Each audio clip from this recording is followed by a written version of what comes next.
Get some sweet bonuses just for it and follow. All right, so we're underway here. Can't hear me. Hold on, let's see here.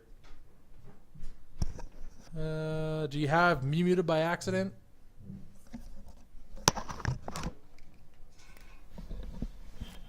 Can you hear me now? I'm on a different headset. Hopefully that wasn't all me talking to no one. All right, well, whatever happened here. So if I was muted recently, I apologize. Shout out to MTesm again if it was muted. I don't know if it was. Other than that, welcome to the stream if I haven't already said so to you. So yes, we have Eli on the left, Greg on the right. Both players starting off with an Oath of Nissa off of different lands. Eli is showing that he is in fact blue, black, and green. And his second play of the game is going to be a Servant of the Conduit. So a little energy manufacturing there. Greg has a second copy of Fortified Village. And then a copy of Captain's Claws. Not a card you see very often. There it is there. The equipped creature gets +1/+0 whenever it attacks. You get a 1/1 white core ally creature tapped and attacking. So interesting card there. Maybe we're seeing an ally deck come out of Greg here. Eli thinking over his play here. He does have 2 energy thanks to that Servant of the Conduit being played last turn. He plays a third land in the form of a forest. So we have 4 mana if needed, but instead we have a second Servant of the Conduit. Ticks up his die to represent 4 energy. See if we can get him an energy counter possibly or something to represent that so we have a better idea.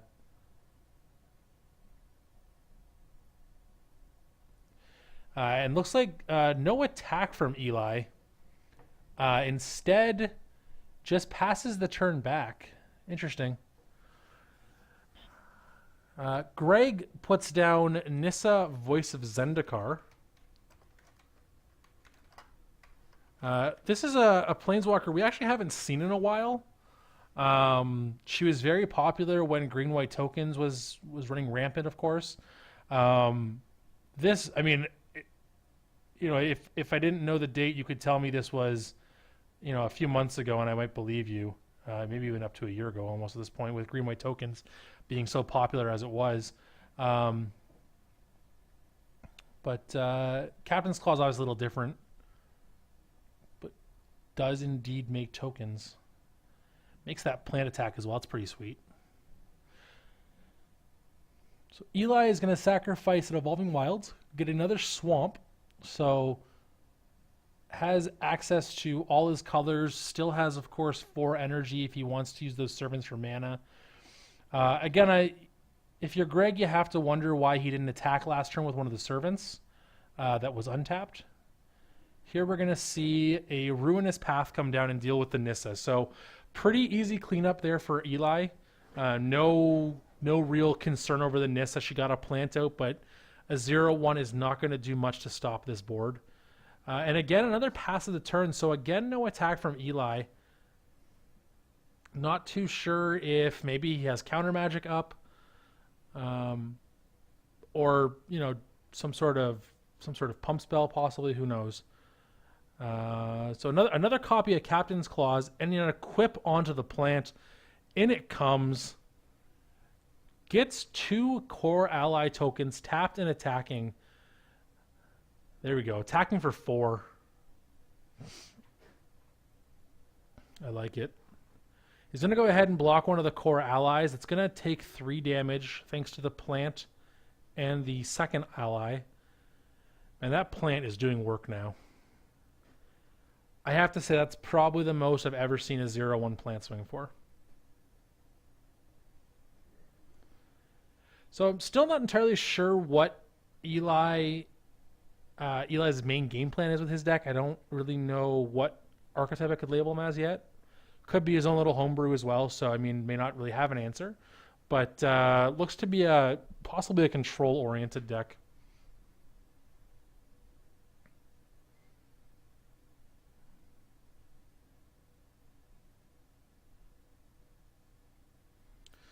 Eli thinking over his options. I don't believe he has a 5th land this turn. Okay, so our spotter upstairs says it seems to be 5-color Walker control. I do see a Chandra in his hand. Chandra Flamecaller sitting there. Along with, I believe, a Grasp of Darkness. So a little demanding on the mana. But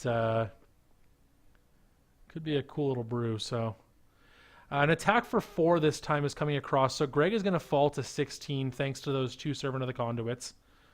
A Canopy Vista is the follow-up. There are, of course, 2 basic lands in play for him. There we see a Tajuru Warcaller.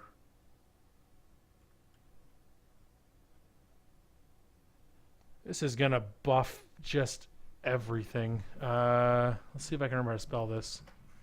Got it. Tajuru Warcaller, 3 green. Whenever this or another ally enters the battlefield under your control, creatures get +2/+2 until end of turn. So the core was attacking for 3 in this case. Thanks to the Tajuru Warcaller. The plant was grasped before combat happened. As if he did not do that, that would have caused a lot more damage to come through.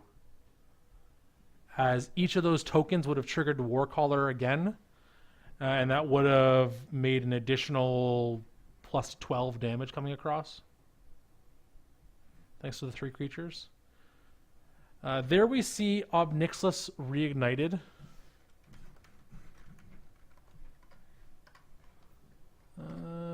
Sorry, Unshackled, my apologies. No, that's not right. That's not what I want.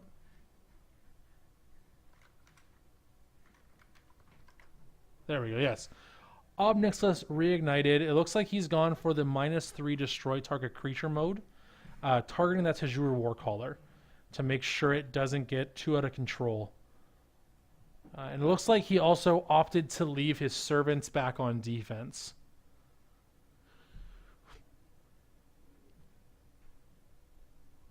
Greg, not afraid, however, suits up the core ally, and a Stasis Snare is going to take care of one of the servants.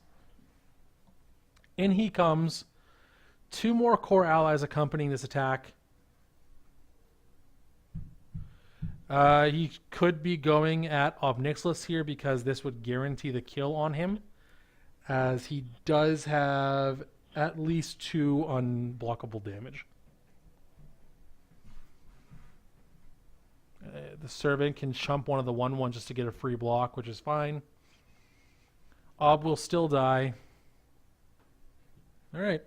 Now, we know that Eli has a Chandra in hand, and thanks to that Oath of Nissa, even though he has no red mana, it is castable. Now, because of the Servant and the Ether Hub, technically he could cast a Chandra even with colored mana, but the Oath of Chandra is going to make it much easier on his mana to do so.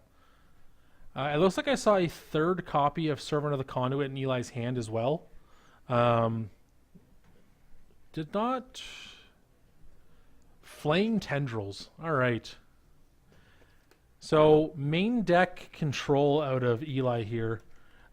Bringing out Flame Tendrils. Not a card you see main deck very often, but very handy at dealing with tokens.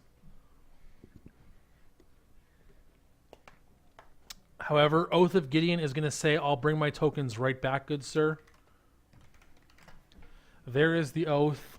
When it comes into play, you get 2 1/1 white core ally creature tokens, and each planeswalker you control enters the battlefield with an additional loyalty counter on it.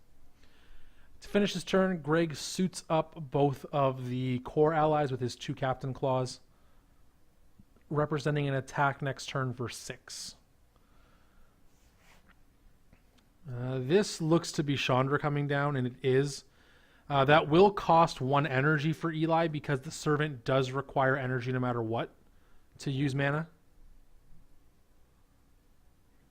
And sure enough, he decides to tick down immediately on Chandra.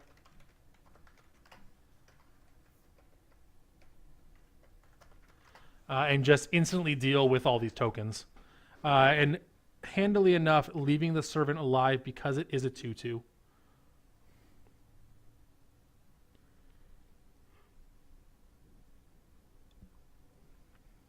So Eli looks to just have Greg's kind of deck just totally covered.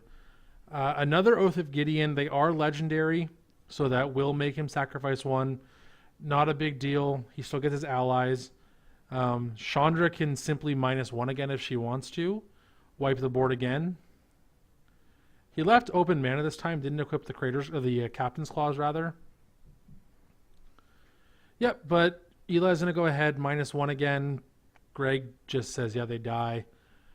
That's why he left open the mana. There's a Stasis Snare in his hand. 2 Servants, 2 Stasis Snares. Eli has a second copy of Ob Nixilis, this time opting for the +1, which will let him draw a card and lose a life.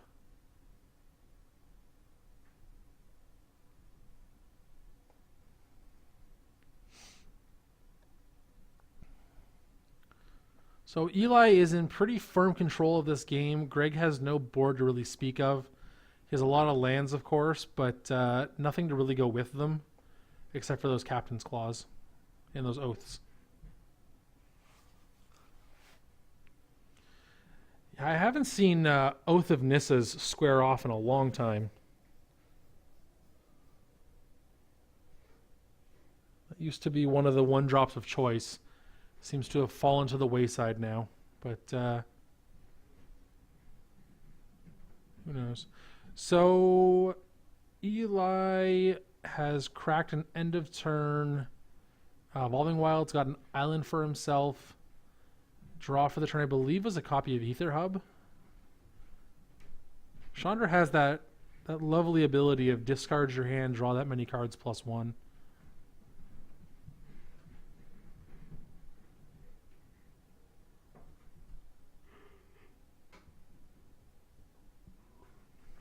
Ob Nixilis ticks up again, draws another card for himself. Okay, plays the Ether Hub, goes back to 6 energy. Chandra also has the lovely ability of being able to close the game out with her +1 of making 2 3/1 elemental creatures with haste.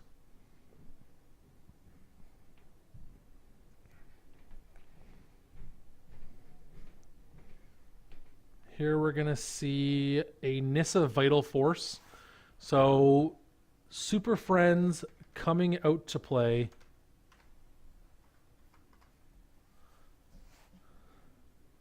There she is. 5 mana green planeswalker from Kaladesh. Looks like he's opted to tick up his Nissa, choosing his island to be untapped and become a 5/5 elemental creature with haste until his next turn. So can pull blocking to wow. There is a 3rd Stasis Snare to take care of this island. Greg just saying, no sir, you can't do damage to me with your creatures. I'm not going to allow it. However, Chandra says, I beg to differ as I tick up and send 6 damage at your face. Looks like Sylvan Advocate was the draw. That's going to be a 4/5. He does have the requisite 6 lands, of course. Makes it a 6/5 thanks to those Captain's Claws. This will allow him to trade with a land if Nissa animates it, but I think the line here is, Ob Nixilis tick down, kill the Sylvan Advocate, tick up Chandra, tick up Nissa, deal 11 to you, you're dead.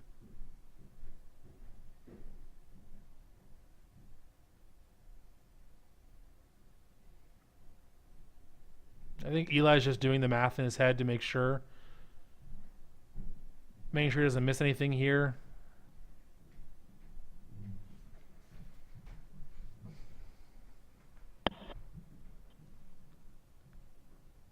Yeah, and it looks like that is indeed game.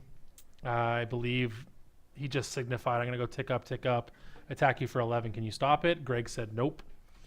As he picks up all his cards and they go to game 2. So Eli with an interesting take on his Planeswalker deck. Running a lot of main board hate for small creature strategies. Flaying Tendrils did some serious work there. So did Chandra Flamecaller, just ticking down to kill, everything again and again.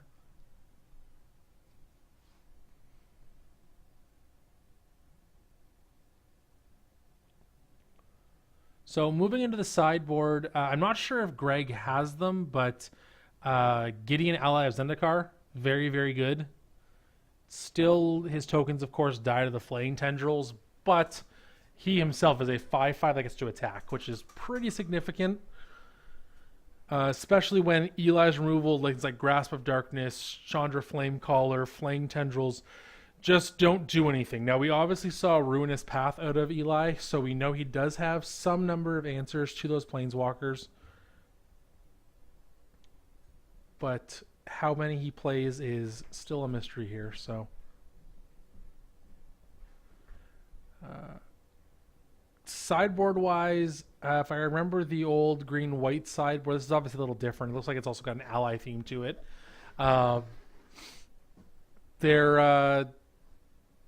You have some board wipes in your sideboard, which you can still have thanks to Fumigate. You've got possibly things like Quarantine Field to play around with. So there are definitely some cards you could have. However, if he has Quarantine Fields, that's a great card to deal with Planeswalkers. The board wipes, obviously not so good against Planeswalkers, seeing as how they do not kill them. Other than that, there isn't a whole lot in green-white to deal with these walkers unless they somehow become creatures, thanks to Gideon's ability or something like that. But Stasis Snare is not a great answer, unfortunately, for Greg.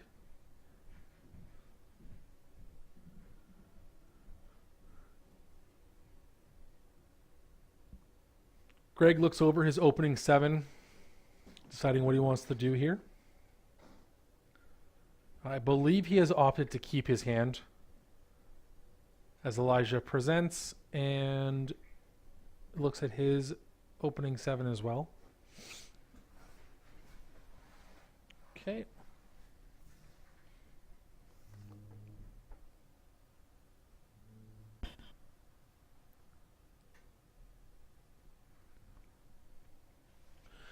Elijah deciding what he wants to do here. Eli deciding what he wants to do here. Okay. Both players keeping their 7. Greg has a turn 1 fortified village. Does not reveal anything though, so signifies he doesn't have a 1-drop, or at least not one that he wants to play right now. Eli, on the other hand, has a Blooming Marsh. Greg has his second land, and there is the old turn 2 play, Sylvan Advocate. Card you don't see a whole lot of anymore, but can still do a lot of work. There he is there, the 2/3 elf. I didn't know he was an ally, actually. That's pretty significant in his deck, I assume if you're Greg. There we have a Lantern Scout. So when it comes into play, or whenever another ally comes into play, your creatures gain lifelink until end of turn. So that's an attack for 2. It's going to put Eli to 18 and Greg to 22. And from now on, any other ally that Greg plays, he's going to gain a bunch of life when they go to attacks. So Eli has a third land in the form of Evolving Wilds, so no third mana this turn. Servant of the Conduit coming down. Can trade with Lantern Scout, but just gets beat by Sylvan Advocate, unfortunately. Greg has a 4th land in Bladed Woodland. Can sacrifice that to go get 2 basics whenever he chooses for 4 mana. A second copy of Sylvan Advocate, and because it is an ally, that'll trigger the lifelink. So an attack for 5 is coming across. Eli is taking it, falling to, I believe, 13 should be his life total. And Greg's going to go to 27.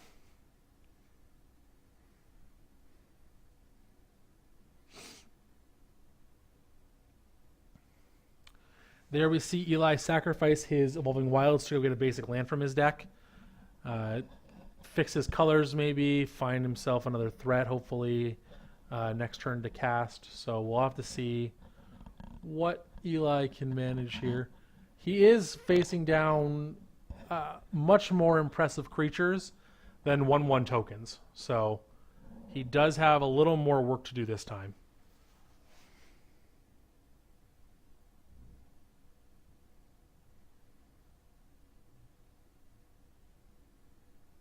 Okay, fourth land, fifth mana source. There could be something like Obnixilis here to deal with one of these creatures. And there it is. That's going to kill one of the Sylvan Advocates.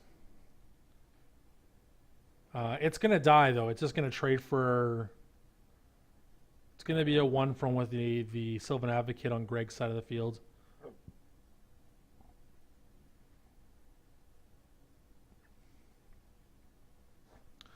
Save him a couple life points as well in the process. But, yeah, that's... Eli's kind of on the back foot here. Oh boy. Tajuru Warcaller coming down. It's gonna prompt a scoop from Eli. Okay, sure. I mean, he wasn't dead there. It was only an attack for 9. But Eli's seen enough. Must not have an answer to that Warcaller. So decides, no, I've seen enough here. Let's go to game 3. So Greg takes a very quick game 2. The first game taking almost 20 minutes. This one only taking a few minutes. So Greg's deck showing the potential to go off very, very quickly. You just saw him basically curve 2-drop, 3-drop, 2-drop trigger, 3-drop, and then 5-drop end the game. And Eli couldn't really put up a fight there. Flaying Tendrils would have traded 1-for-1 with the Lantern Scout early on. Doesn't deal well with a Sylvan Advocate, of course. So we'll have to see what they can come back with. Eli will have the play for game 3 here, which is pretty important. He wants to make sure he can fix his mana as quickly as possible in order to play all his spells. Looks like he has a couple of different ideas for sideboard this game. Going to change things up a little bit here. Always a good practice. Make sure you know all the cards in your sideboard, so if you want to make a change like this, always a good option.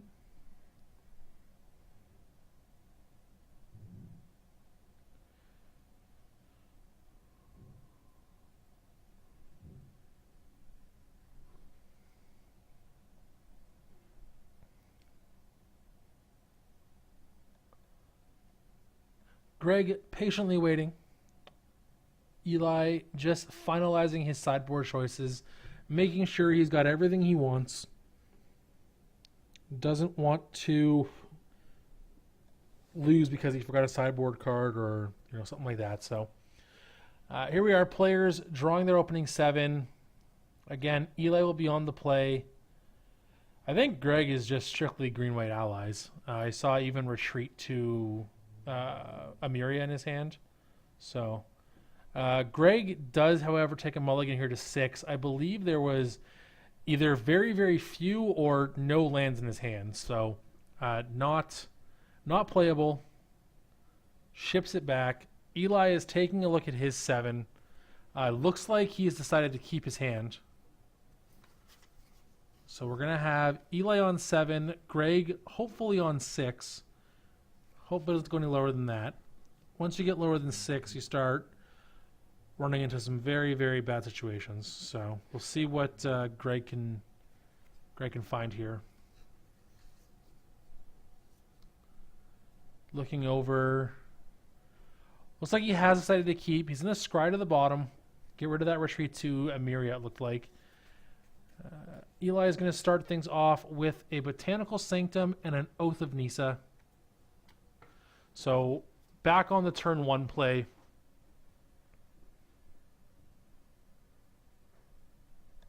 Reveals a Swamp. So he's going to have his 3rd color of mana next turn. So any mana problems will come simply from not having enough lands. Greg has a Forest and a Pass of the turn. I know he had at least a Plains in his hand. Here we see a Harsh Scrutiny come down, so let's pull that one up. Presumably from the sideboard. Oh, should probably spell it right though. There we go. Harsh Scrutiny. Not a card you see very often. But it is a sideboard card. That's pretty clear. So target opponent rather, reveals his or her hand. Choose a creature card from it. They discard that card. Scry 1. So he looks like he has. I believe. Okay, it looks like he's taking. I cannot remember the name of that one. Stoneforge something, I want to say. Stoneforge Acolyte, possibly? Let's see if I'm right.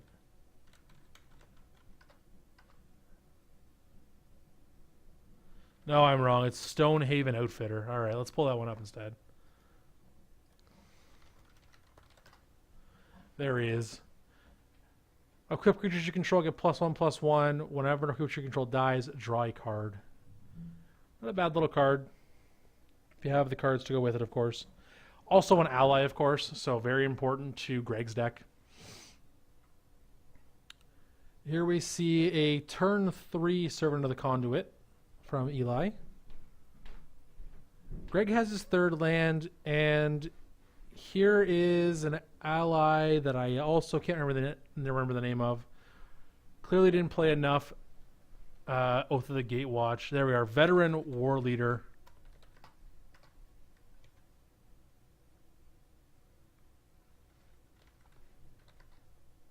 There he is. Power and toughness equal to the number of creatures you control. Tap another ally you control. Veteran War Leader gains your choice of first strike, vigilance, or trample. However, this is met by a Chandra the Defiant Torch. Torch of Defiance. So just goes ahead, minuses it right away, takes care of that Veteran War Leader. It was just a 1/1, of course, but dies all the same. Here we see another Veteran War Leader. If I'm Greg there, I prefer equipping the Captain's Clause because that at least lets the War Leader trade with this Servant of the Conduit. Eli's going to tick up his Chandra. It's going to be a land which you cannot play with Chandra, of course. So it's going to deal 2 damage to Greg. Greg falls to 16.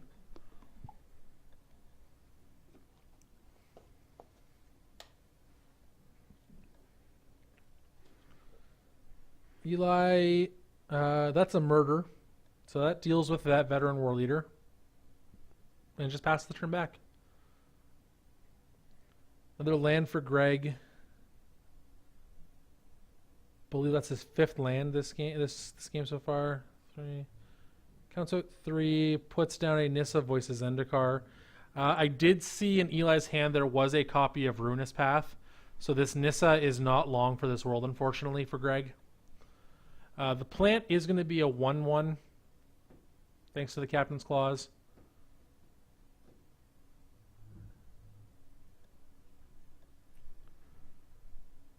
So it is. If I'm Eli, I probably start by taking up Chandra for the damage mode.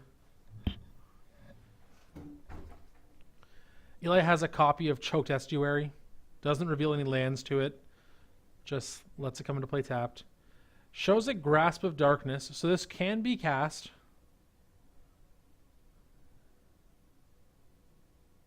I'm not sure if I like that play. I think I just do 2 damage to Greg. And then Ruinous Path to Nissa. I mean, the plant's not a threat. It's just his 1/1. But a second copy of Servant of the Conduit comes down, makes some more energy for Eli, and a pass of the turn. So, I mean, the Nissa dies whenever Eli wants to, thanks to the Ruinous Path, but... Okay, there we see Gideon. So here is potentially the best Planeswalker in Standard right now, if not the best. There he is, the ally of Zendikar. Now, Eli does have in his hand, again, that Ruinous Path. He also has a copy of Nissa Vital Force from what I saw. So that can also regrow a card in his graveyard. Okay, so there we see a tick up on both Planeswalker, or sorry, on Nissa. and a 0 on Gideon to make an ally. So a 2/2 Knight ally as well as a 0/1 plant equipped now with Captain's Claws, making it a 1/1 again. Eli looking over his hand, deciding what he wants to do here.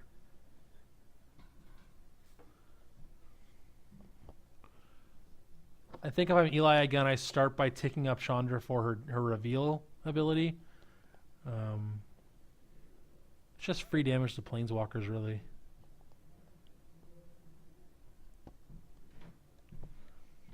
I think I also definitely this turn Ruinous Path that Gideon. That is one you do not want to let live if you don't have to.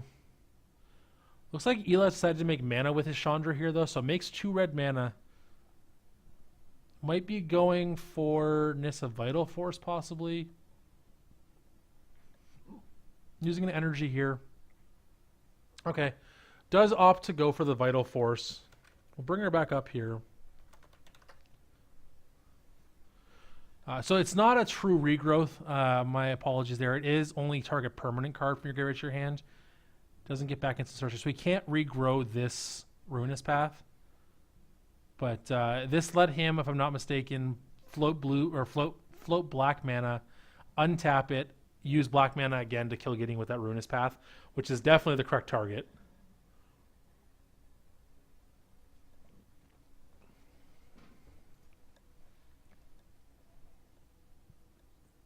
I also think that, well, unless he has counterspell. Okay, there is a Tajuru Warcaller coming down for Eli. Or sorry, for Greg, rather.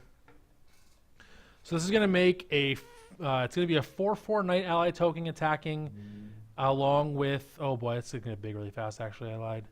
So another trigger on Captain's Claws, another ally comes into play. So in this case here, the core ally is a 3/3, the plant is a 5/4, and the Knight ally is a 6/6.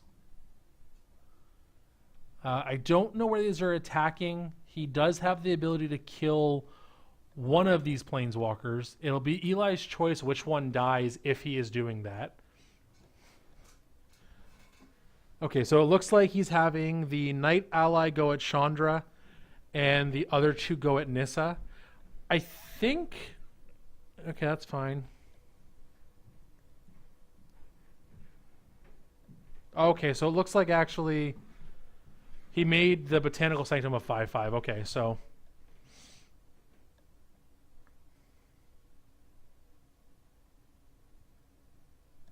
And that's going to kill off the plant. It's got to feel pretty good if you're Greg. You get to trade your token for a land. And Nissa still takes 3. The Servant just dies to the Knight. Another plant comes into play. That Knight ally is still totally alive. No problems there. All right, and to pass the turn back.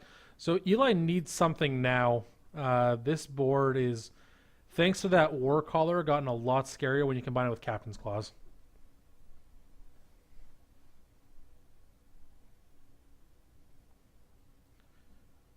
Looking through his graveyard, has the potential to use Nissa's -3 to get something back if he wants to. Doesn't see anything interesting, however.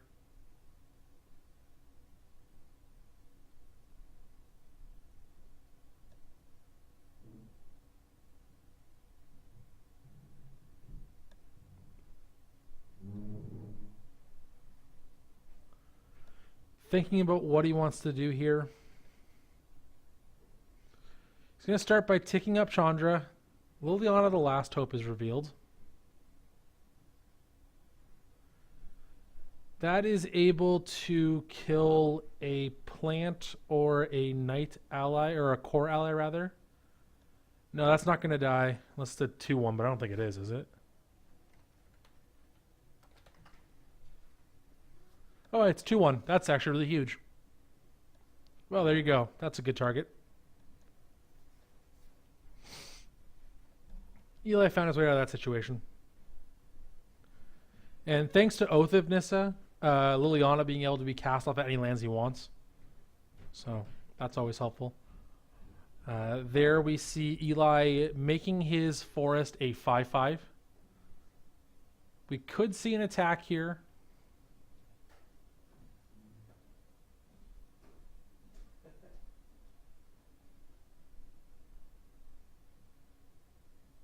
Eli thinking over what he wants to do. Could attack for 5. Yeah, it isn't vigilant. It is still tapped. I think it was going at Nissa. I think it's just 3-color Walker's Inferno. He's just splashing Chandra's off of his Oath of Nissa. So you could call it 4 colors if you want, but I think his deck can actually only make 3 colors if you're not counting Servants and Ether Hubs. So he does have some ways to cast those naturally if he chooses to, but I think Oath of Nissa is his main way to cast the Chandras. So far we've seen from his deck Liliana the Last Hope, Ob Nixilis Reignited, Chandra, Flamecaller, and Torch of Defiance. Nissa Vital Force. I think that's all we've seen so far. We haven't seen any Jaces. There's another Gideon for Greg, but that is instantly met by a negate from Eli. Says, no sir, you cannot have another Gideon. And now Greg is in a very rough spot.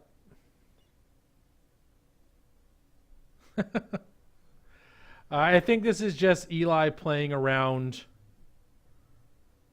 with some decks before Standard changes up again.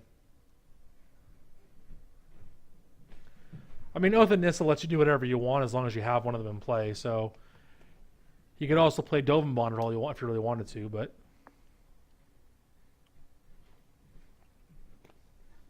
here's an attack with the Captain's Claws on a core ally as well as the Knight ally.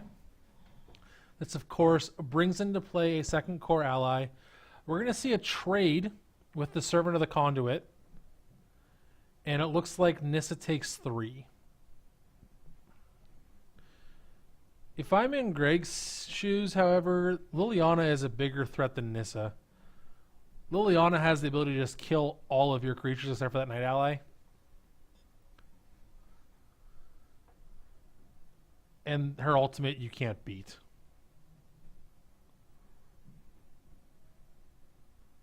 Are you all in on your on Saheeli next set when they drop that 4-mana goat that lets you twin off?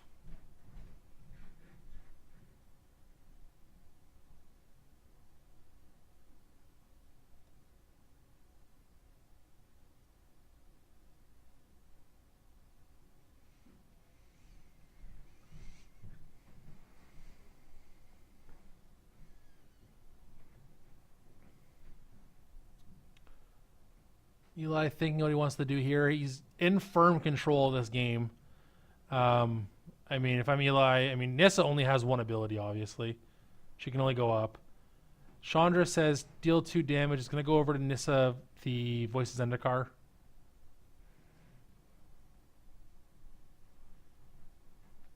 Also a good choice, Inferno. Also a good choice. Usually the school of thought that I also take.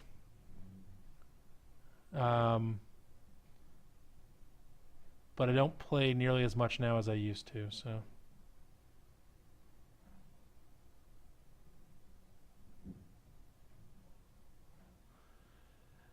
So sure enough, Liliana ticks up. I would have probably killed the core ally because it actually has power.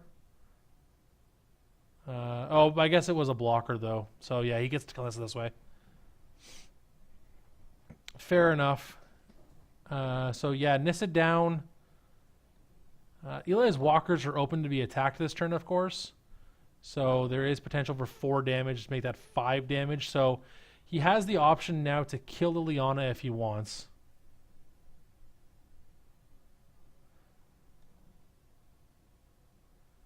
Okay, he's going to kill Nissa. And he's going to throw 3 damage at Liliana.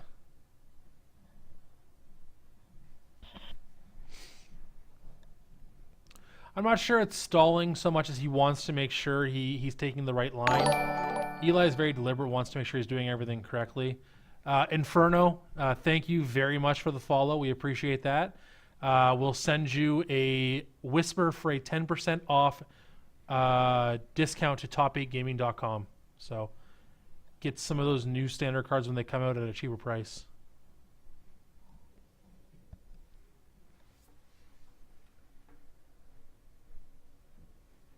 Oh yeah, I mean, I think now it's just a matter of time before he kills off Greg. He's in the driver's seat for sure. I think right now Eli's biggest opponent is the clock. With only 3.5 minutes left, he needs to close this game quickly.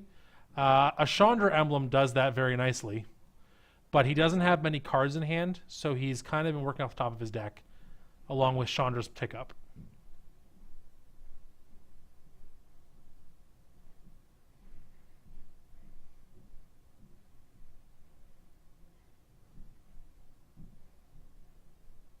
Eli goes for an anticipate, needs to find some more action.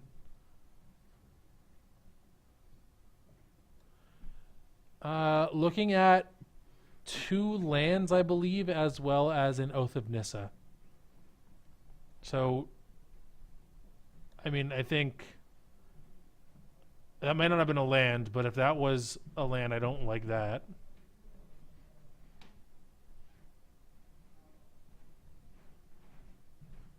Okay, it was Hissing Quagmire, so at least it's a blocker, I guess. Not this turn, but next at least. I think I would have taken the Oath there and played the Oath myself. It digs you 3 cards deeper. You can find another Planeswalker for yourself. I think his biggest out right now would be to draw his other Chandra, the Flamecaller version. Here we're going to see Chandra the Torch of Defiance tick down to kill Sylvan Advocate. Advocate must not have been a 4/5 yet. Must only have 5 lands in play, or less. Captain Claus on the core ally. This is going to kill Liana. Throw 2 damage at Chandra, possibly. Yep, looks like that's the case. Greg is fighting back here. Eli did have 3 walkers in play, now only has 2. Or 1, rather, even. There we see the tick up. It finds another copy of Oath of Nissa. He's going to go ahead and play this one.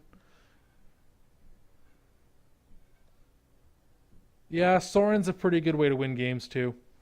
Especially when it's a draw card every turn and deal damage to your opponent. Here we see Eli take another Nissa Vital Force. Looks like he's going to play it right away as well.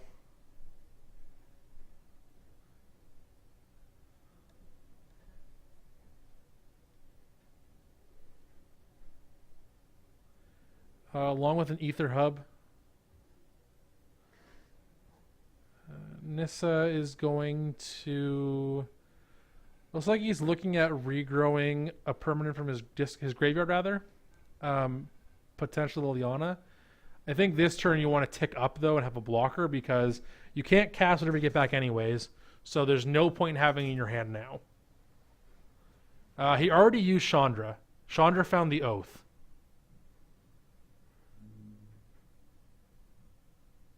Yeah, Chandra, he used Chandra twice that turn.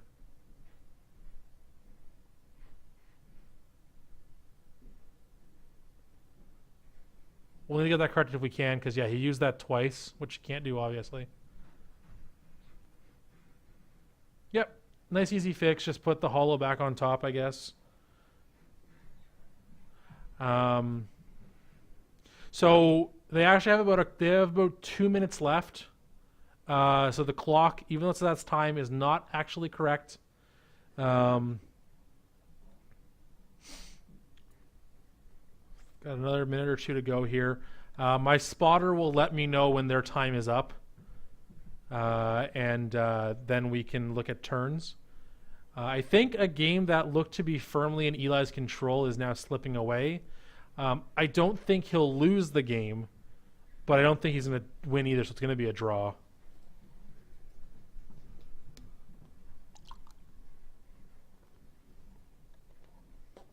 There we see Nissa tick up, and Greg meets that with Stasis Snare. So no blocker to be had. Can Greg win this is a good question, however, though. He's going to get to do 1, 2, 3, 4. He can kill Nissa or Chandra. He kills Chandra and deals 4 damage to Nissa, is my guess. Yep. Nissa down to 2.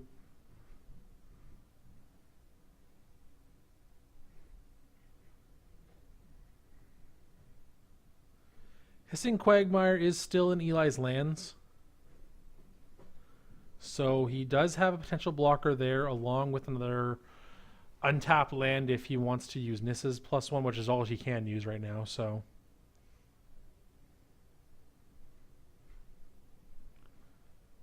it's going to start off with a Grim Flare. Okay. Okay, so now we have time in the round for this feature match. So Eli is going to be turn 0. Greg will have turns 1, 3, and 5 to try and close this game out. It looks like it's going to be a draw, is my guess. I have to imagine Eli has Delirium.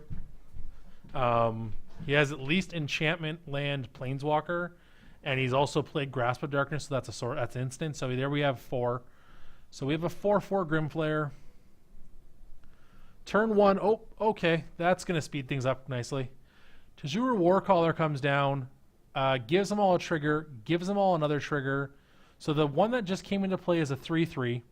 The other ones are all the other 2 that aren't equipped are 5/5s. The equipped one is a 6/5, and the Knight Ally is a 6/6. So he can freely block the 3/3 with the 4/4, and he can trade off for the 6/6, and that'll leave him taking 16. Oh, there's the land as well, so that'll trade a land. So he's going to take 11, if I'm not mistaken. 5 and 6 is 11. So Greg's ability to win is firmly justified here.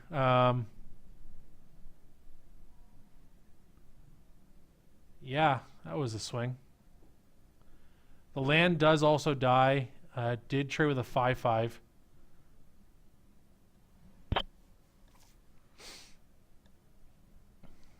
Yep. All right, turn 2 is Eli's, so we'll see what he can muster here. He will have an attack with this Grimflare, but he needs to make sure he finds an answer. Otherwise, he could just be dead. And he only has, at most, 5 mana. He's lost 2 lands to Greg's trade and Stasis Snare in this case.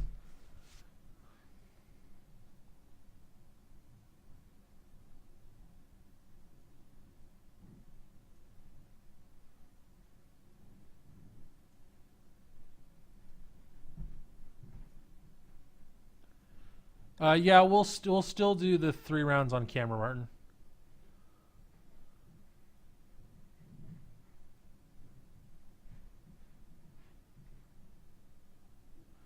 Okay, we have an Evolving Wilds for Eli. He's going to sacrifice that to get a 5th land. It'll be tapped, of course.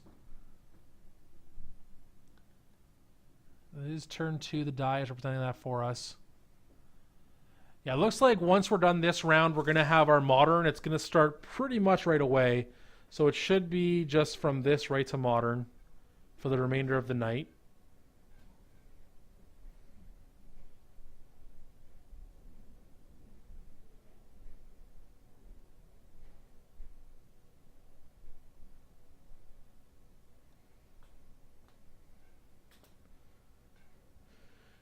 Okay, so Eli got a Forest. Nissa's going to cash in right away for Liliana. Yep. Liliana will tick up right away, kill the Warcaller. Okay.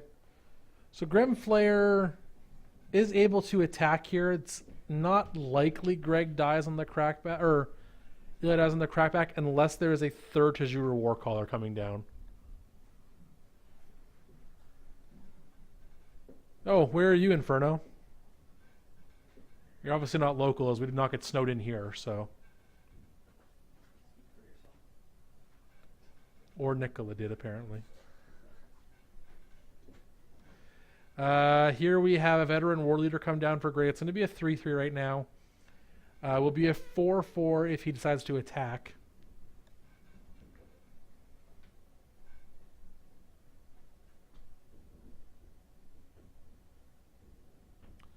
The attack, however, is easily blocked by this 4-4 Grimflayer. It would force 2 damage across. Okay, it's going to go ahead and take that line. Yep, pretty easy block there on the Captain Clawed Up core. Eli will take 2 unless he attacked Liana. Nope, he attacked Eli. Eli at 7. Greg's only going to have 1 more attack. He's going to need to be a pretty big attack for this to actually matter. Tajura Warcaller, I think, would do it. Okay, we're ticking down on Liliana here. So he can get back...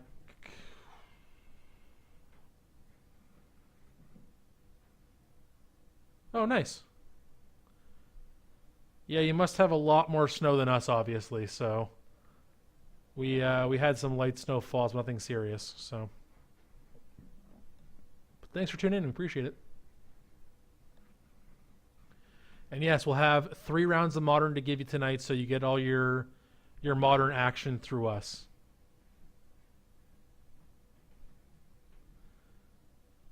All right, Sylvan Advocate's not going to do it here. The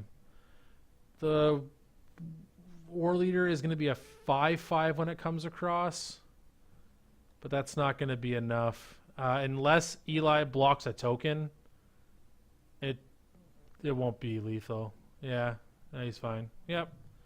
This will be 2 damage. He can give it trample, which, sure. Still not enough. 1, 2, 3, 4, 5. 1, 2, 3, 4, 5. 6. Give it trample. 1, 2, 3, 4. Actually, I think he was one point off lethal. If I did that math correctly, I think he was 1 off lethal there. Huh. 5, 6 from the claws. 4 tramples over. 2 damage is unblocked. Yeah, that's 6. So Eli lived at 1. Wow. Close game. But it is going to end in a draw here. So those players off to a 0-0 in 1 start.